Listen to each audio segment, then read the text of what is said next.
Hey, this is Aaron Robinson from the band Blood of Angels, and you're listening to the Brutally Delicious Podcast. One, two, three, four. The Brutally Delicious Podcast. The Brutally Delicious Podcast. The Brutally Delicious Podcast. The Brutally Delicious Podcast.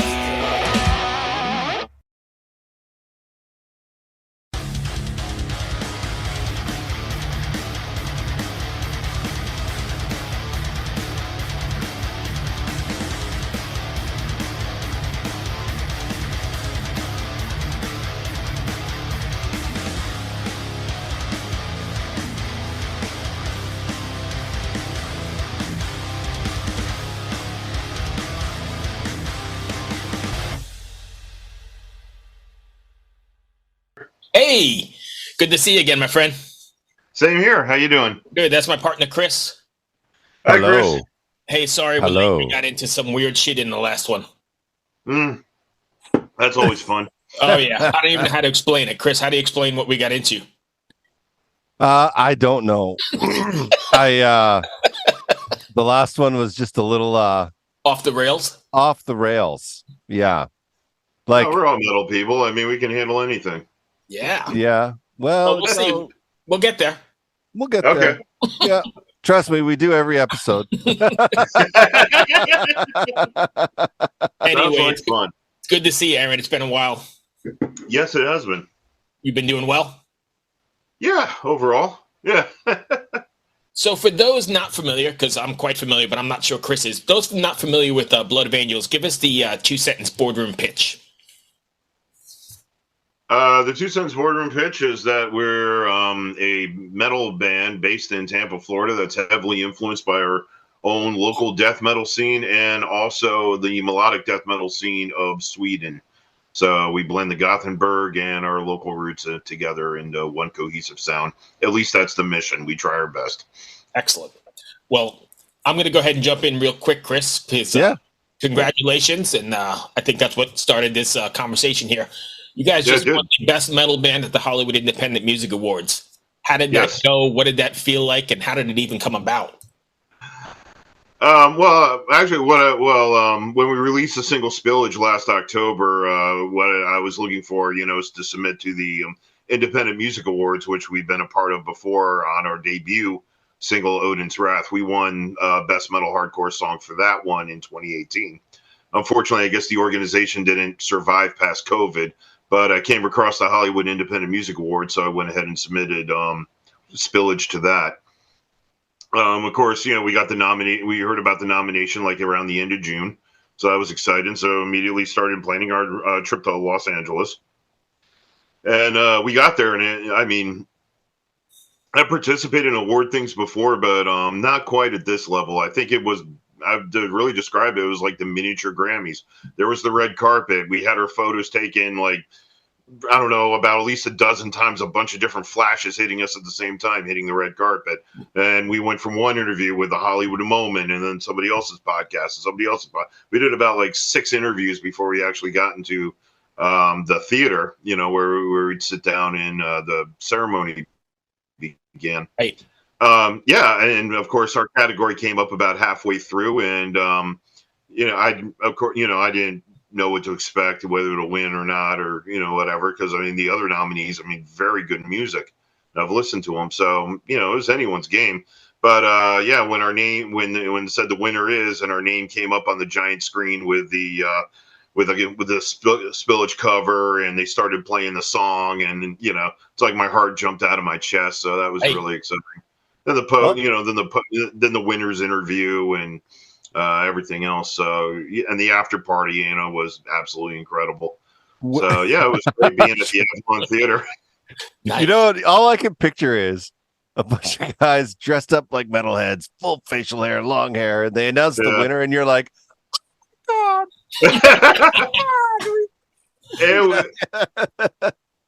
It wasn't like that. Honestly, I jumped out of my seat. Some of the people were in the row and everything were applauding as I jumped out of my seat. So I kind of ran down the road and high-fived everybody. was really excited, and and I saw I don't the know, I guess pictures. You guys people, cleaned up really well. I mean, you were all in suits and yeah. Well, I mean, for me, I kept it basic. Like black jeans, non-dirty, new, and I mean, my fancy dress was the Calvin Klein leather jacket. But right. yeah, Randy, yeah, he really cleaned up. I mean, did the whole, like goth suit thing. He looked really good. Yeah, yeah. I mean, we came out for it. It was fun. Great. What was that like? What was that moment like? Was it absolutely crazy? Yeah, yeah. I mean, yeah, it was just exhilarating. Yeah, like I was saying before, I mean, I would probably describe it as being at the Grammy Awards, just at a little a little smaller level. But the way everything was put together was absolutely phenomenal, especially being in such a classic theater, the Avalon, where Right. Bob Hope has performed, and Sinatra and Sammy Davis, and I mean, you name the iconic LA performer, they've been there. So Right. yeah, yeah, I'm still riding a little high from it almost a month later. That's Here's a question. So Sure. Florida is the home of American metal, right? Like that's where metal in America really it took hold. Got ballsy and heavy. Yeah, yeah. Well, we took San Francisco and made it heavier. Yeah, Well, that's what I'm saying. Like yeah, I'm not talking about like thrash. I'm talking about like metal. yeah, yeah. And The absolute extreme. yes, extreme metal, I guess. Yeah. Are you the first metal band from Florida to win an award? As far as I know, we are. I don't want to say that we are because I'm not 100% sure, but as far as I know, we are. Yes. That's quite an accomplishment. That's fucking Yeah. rad. Thank you. Like how many decades did that take? Well, I mean, the scene really kicked off with Nasty Savage. They were the first. They got like a Metal Blade contract in the early days, in the early '80s, like '82 or '83. So yeah, about 40 years, I guess. Sweet. So let's talk about the band stepping outside of that. What are you guys working on now? You working on new material? Yeah, we are working on a new album. We got a couple of. I mean, we're just about done in the writing process. All 10 songs. We really are working on just the last 2 right now. We have recorded 2 of the tracks already. They're done. They're in the can, as they say. Mostly what's kind of been slowed up about that is our producer and engineer. Of course, he has a schedule with other bands, and he's a touring sound guy too. So we're kind of like working with that schedule as well. But we plan on having everything done by early spring for sure, and then hopefully a new album by the summer. Fair enough. I got a question for you. How do you guys attempt to stand out amongst, like, Florida is the death metal capital of the world, right? And there's 1.5 million bands. How do you consciously put an effort to standing out or being different, or how does that work? Well, I said to try our best to. I think what we try to do the best is that by not really pigeonhole ourselves into one singular subgenre of style. It's like, okay, we're a death metal band, so we're going to copy Cannibal Corpse, or we're a black metal band, so we're going to put on Corpse Paint and be immortal, or I'm as much of a fan as Cannibal and Iron Maiden as I am with Slayer, with Fear Factory, with many different styles of metal, and the whole purpose is just to bring as much of that as we can in the one cohesive sound, or to one cohesive album, and that's kind of been the mission since the beginning. A very complicated one, yes, but right, because Florida's got like that whole history, right? I mean, it does, starting with Death with Chuck. Mm-hmm. Yeah. So there's sort of a thing to uphold, and do you consciously think about, hey, I've got to hold myself to a certain standard, or you don't mind exploring and stepping outside of the death metal subgenre or whatever? No, I don't mind at all, because we're trying to, as any artist, I would say, is trying to do something new and fresh, or, doing our very best to try to do that. I mean, the death metal influence of Florida is very much in our sound. I mean, there's no getting around that. But I don't see ourselves as another yet again another 1,000th Cannibal Corpse clone or another 1,000th Deicide clone. I think we're the influence is there, but we're separate from that. Yeah, even though the industry calls us, some of them really do call us death metal because we do have, that kind of style vocals. And, right. It is fast and, and whatever. But I mean, I just don't see us completely fitting in that camp 100%. I think we have a lot of melodic portions. This next album, one of the songs we're doing, The Pain Inside, is, I have to describe as a Stone Sour meets Cradle of Filth. It's going to be an interesting blend. And I guess that's where the Gothenburg thing comes in, right? A little more melody to the madness. Exactly, definitely. Chris. What's up, everyone? It's Joe, and I'm the host of That's Awesome with Joe, a podcast on the newly formed Sound Talent Media Podcast Network. I talk with tons of your favorite artists, managers, touring personnel, and more. Most of the time we talk about music, but lots of the time we end up talking about something completely unrelated. We laugh a lot. We do a lot of really stupid things, but also some things that are really informative and interesting. Basically, it's a podcast that I think you should listen to. Obviously, I'm biased because it's my podcast, but I think I might be into it if I wasn't the host. Check it out at soundtalentmedia.com. I don't have anything else. No. So I've got a couple of them. No, I've got a couple. I'm sorry. I'm just enjoying the conversation. I'm just sitting here like, okay, this is cool. But I'm a shitty co-host. You're great, Chris. We all know it. You're fine. So you're working on new music, and you said you're, getting ready to record or whatever. But are you having a release date, or how close are you to finishing that stuff? Probably not till early spring, like March-ish. The release probably June, and we're looking to kick off with the U.S. tour next summer. Mostly focusing on the Midwest and the southern states where we have a pretty good following already. Okay, so you're going to stay mostly there for the first one. Yeah, that kind of seems where metal lives, though, right? In the U.S., is in those areas mostly. Yeah. Mostly, yeah. I mean, there's metal everywhere, right? But most rabid. There's metal everywhere, but just if you go out, say to Oregon, is there a big metal scene there? I don't know. There's, Portland. Portland. I know there's some stuff. I know there's a venue or two in Eugene, and right. Around that area. Interesting. Yeah. And then. I just totally lost my train of thought here, but didn't mean to do that. No. I just I'm going to have to edit here, but when you guys are writing, Are you guys writing with the stage in mind? Like this is a great place for a breakdown or a great place for a crowd participation? Are you writing the song for the song's sake and adapting it later too?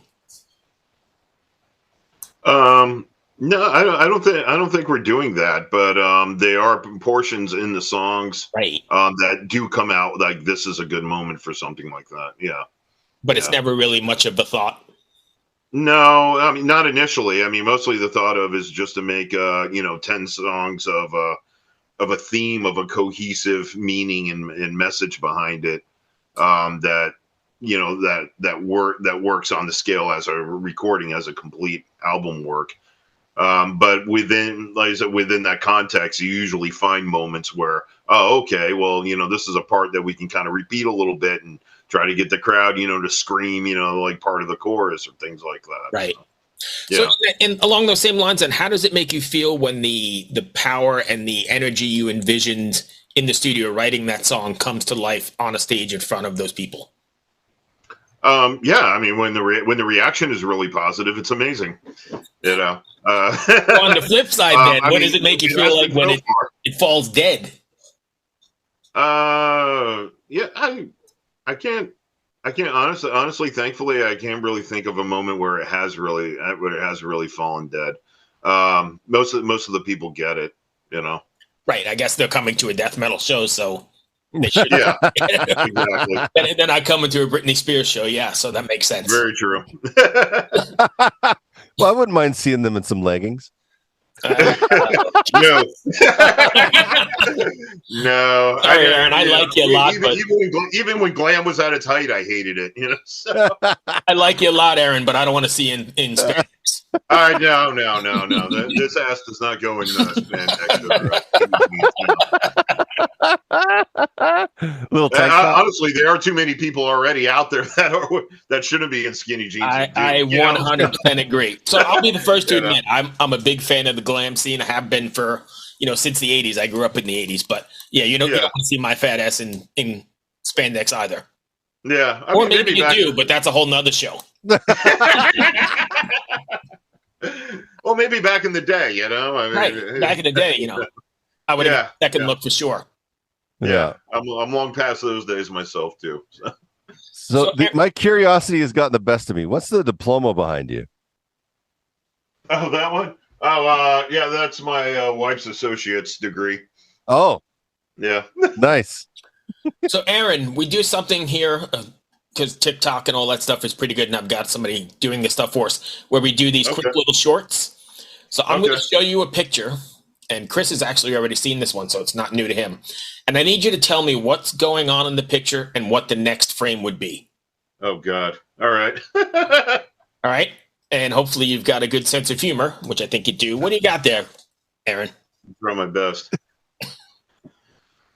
Oh, wow. Yeah, I mean, just two people stuck on a raft absolutely fantasizing about what they wish they really had. Hold on. Time out, Aaron. You see two people? Well, a person and a dog. Okay. All right. On the spot stuff. I'm not always the best. No, that's fun. Yeah. Well, yeah. Person and a dog. Yeah. I mean, him fantasizing he wish he can eat the dog, and the dog wants to eat his bone or have a bone. Yes. Nice. Oh God, I'm in the therapist office. This is great. It is great. Chris had a whole different spin on this. Chris, you want to elaborate? I'm very calm. I don't know if I should elaborate. The edibles are kicking in, huh, Chris? Okay. So, when I look at it, I see a man. He's dreaming of having a squirting girlfriend. What? Because of all the waves, and he's on the boat, right? And he's got a hot dog. He just wants to get the hot dog in the house, in the doghouse. But the boat's already sailed, so now all he's left with is his dog. Oh, that just went bad. Okay. I'm sorry, but that's just what Aaron, I I saw. apologize for Chris. I don't know how we got there. Good times. Good times. Chris is having a time today. Aaron, if fans want to find you, what are your social media? You can find me our official website, bloodofangels.net. Of course, Facebook at the handle Blood of Angels 1, Instagram Blood of Angels, YouTube Blood of Angels, and on Twitter Blood of Angels 1. And you said middle of next year we'll have some new music? For sure, yeah. You can be using singles before then, or? Probably. When we get mostly done with the recording process, we'll get with the label and see what they want to do. And what about show-wise? I think you've got a couple shows this fall, right? Just the one, October 27th in Tampa, a big Halloween bash. We're headlining. It'll be a lot of fun at the famous Brass Mug, where bands like Death and Cannibal and Obituary, that's where they all came from, I mean, Obituary just did a 2-night run there, last month. It was great. I used to live in St. Pete, so I'm familiar with it quite a bit, but yeah, it's legendary really amongst that sort of music and clientele. Yeah, I always call it the Grand Ole Opry of death metal. I guess that's fair. That's awesome. Yeah, because I mean that's really because and even I've gotten messages from musicians like in Europe and stuff. It's like, oh, I see you in Tampa. You play the Brass Mug, and I was like, yeah, it's like our second home. And they're like, oh, it's my dream to play Brass Mug. I'd love to be on that stage with Obituary. Where Obituary was and everything. So, right. So I mean, it's even kind of a destination, an international known destination, really, right. for the music.